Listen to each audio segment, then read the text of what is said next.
Buenas tardes, profesor.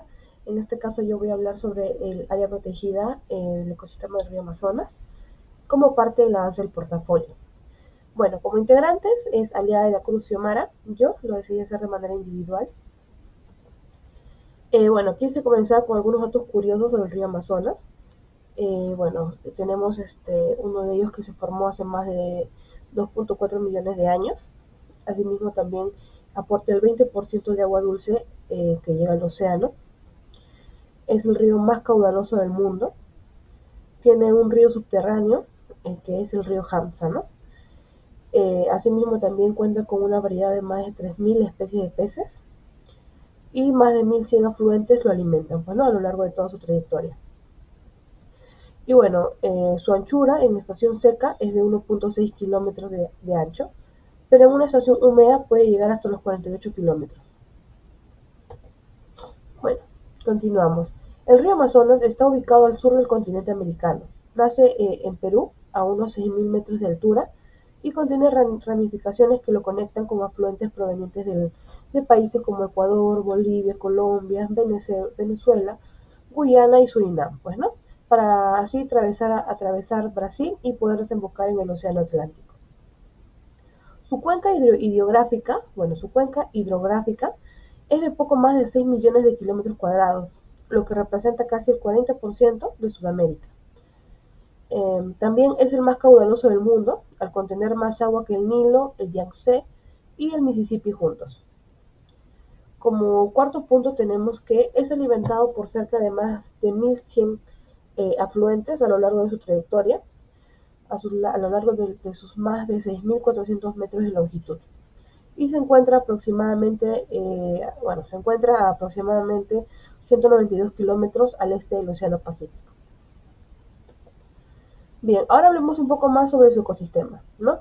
Tenemos factores tanto abióticos como bióticos. Comenzaremos con factores ambientales abióticos.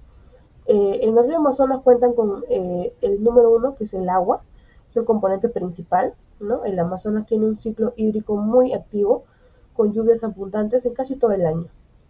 Asimismo, también como segundo punto tenemos el suelo, que el suelo amazónico es un poco fértil, ¿no? Es poco fértil debido a la intemperización de química y el lavado de nutrientes por las lluvias. Juega un papel importante en la dinámica del ecosistema.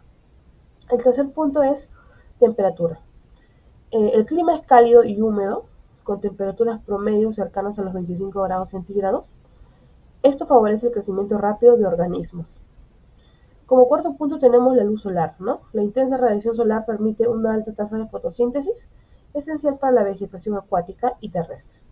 Y por último el aire, que nos dice que la calidad y composición del aire junto con la humedad atmosférica, que puede superar el 80%, influyen en el desarrollo de la fauna y flora. Continuamos ahora con los factores ambientales bióticos, ¿no? Tenemos como primer punto la flora.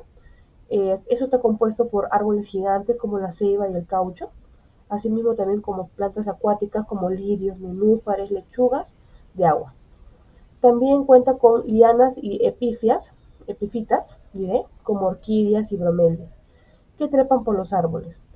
Y también cuenta con bosques de bárcea y ígapo, adaptados a inundaciones estacionales. Bien, como segundo punto tenemos lo que es la fauna. Aquí cuenta con peces como pirañas, bagres, arapaimas, ¿no? Que es uno de los peces de agua dulce más grandes del mundo. También como mamíferos como el delfín rosado, nutrias gigantes, jaguar, el mono aullador. Reptiles como la anaconda, caimán negro, tortugas acuáticas. Asimismo cuenta con aves como los guacamayos, tucanes, garzas, águilas y arpías. Insectos como las mariposas, escarabajos, mosquitos, hormigas, cortadoras de hojas. Bueno, como tercer punto tenemos los microorganismos, ¿no? En los microorganismos tenemos a las bacterias y hongos que descomponen materia orgánica y mantienen el ciclo de nutrientes. Y bueno, las comunidades humanas como último punto, que son los pueblos indígenas y ribereños que interactúan con el entorno, cazan, pescan y cultivan de forma tradicional. Bueno, hablemos un poco más de la importancia para la conservación del río Amazonas.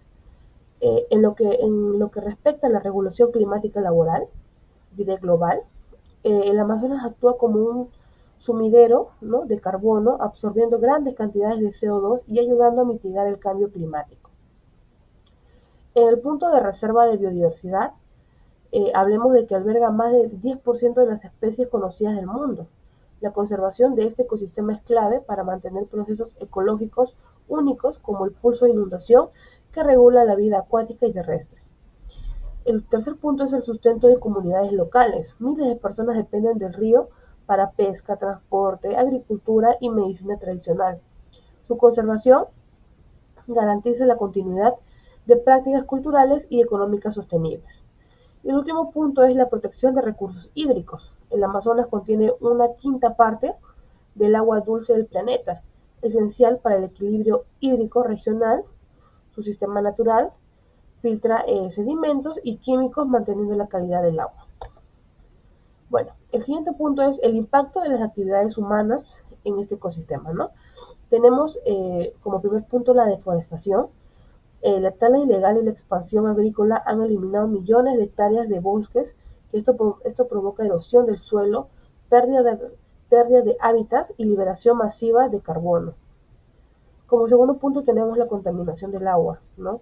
Vertidos industriales, aguas residuales, a veces que vienen de la minería ilegal, afectan gravemente a este ecosistema y bueno, pues no, al final afecta a las comunidades que también viven de la pesca, a veces los traslados, etcétera. La infraestructura y fragmentación, ¿no? La construcción de carreteras, represas, centros urbanos, interrumpe rutas migratorias de especies y modifica el flujo natural del agua. Asimismo, facilita el acceso a zonas antes protegidas, ¿no?, acelerando la deforestación. Y como último punto, tenemos el cambio climático, ¿no? Las crecientes y vaciantes del río, esenciales para la reproducción de muchas especies, se están viendo alteradas. Bueno, ¿qué se está haciendo con respecto a esto? Bueno, primero se está haciendo un monitoreo satelital y georreferenciado, ¿no? En este caso el Ministerio del Ambiente, MINAM, junto con el Programa Nacional de Conservación de Bosques, PNCB-MCC, ha desarrollado un sistema de monitoreo satelital que permite detectar en tiempo real actividades ilegales como la tala y la deforestación. Segundo punto, tenemos el fortalecimiento institucional. El gobierno ha articulado esfuerzos entre entidades como SERFOR, Servicio Nacional Forestal y de Fauna Silvestre, CERNAM, Áreas Naturales Protegidas, el FEMA, Fiscalía Especializada en Materia Ambiental, y OSINFOR, OEFA y la Policía Nacional del Perú, ¿no?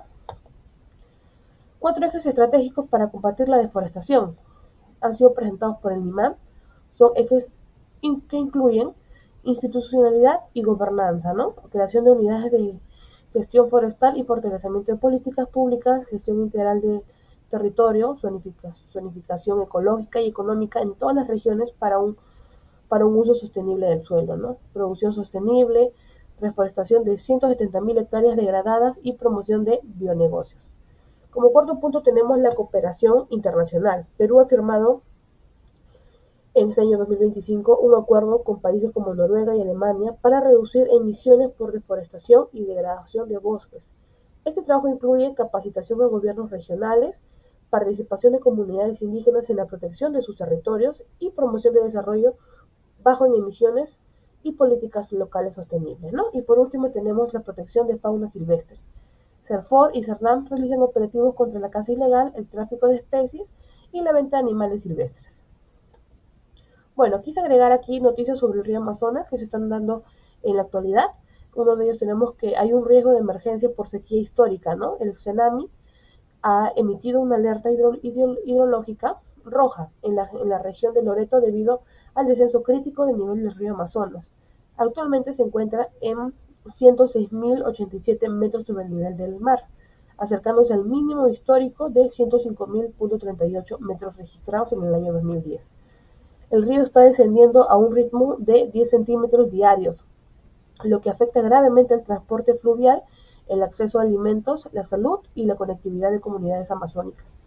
Y por último tenemos el acuerdo binacional entre Perú y Colombia, que fue en septiembre del 2025. Perú y Colombia se comprometieron a preservar las condiciones de navegabilidad del río Amazonas, especialmente en el sector Atacuari, Leticia 3, ¿no? Este acuerdo busca garantizar el acceso al río para las poblaciones ribereñas y promover la integración regional. Asimismo, también se abordó la disputa territorial por la isla Santa Rosa, que surgió por el cambio del cauce del río, generando tensiones diplomáticas entre ambos países. Bueno, eso sería todo. Bueno, muchas gracias y